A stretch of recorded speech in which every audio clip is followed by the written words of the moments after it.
هم دیگه خلاص شده آل میگوی تقسیم کردن آل میگوی که تو از دستک تو از خیار تقسیم کردن خلاص آل ما عریضه دارم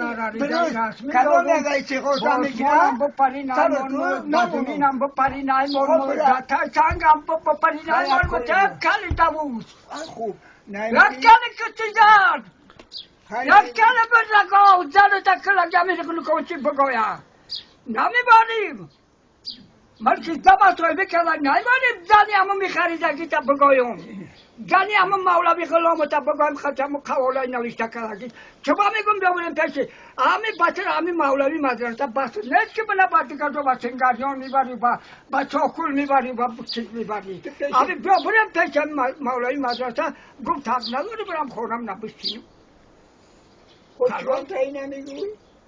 چون تایی نمیگوی؟ همین نمالی میگم دنبالی بخی بریم میریم نمالی بخی بریم قوالا بگیر بریم همون کسی جنگو برایه بچه دمی حق نداری میرم خونم نمیشیم همین بیا بریم پیش مولای مدرسه گفت حق نداری برم خونم نبستیم چون تایی نمیگوی؟ چون تایی نمیگوی؟ همین نمالی میگم دنبالی بخی بریم گنی همون مولوی غلام تا بگویم ختم قوالای نوشته کرده چبا میگم بیاوریم پیشی همین بچه همین مولوی مدرسه بس نیست که بنا باتی که تو با سنگاریان میبری با چاکول میبری با چیز میبری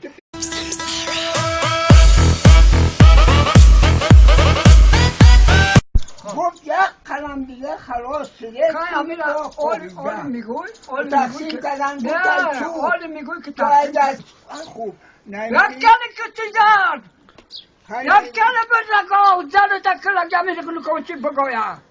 نمیبانیم مرکی دم توی بکردن نمیبانیم زنی همو میخریده که تا بگذار تو از خیار تقسیم کردن خلاص ما عریضه دارم کدام نگه چه خوشم میگیرم بپری نای مرمور نازمینم بپری نای مرمور تا سنگم بپری نای مرمور تا کلی دووز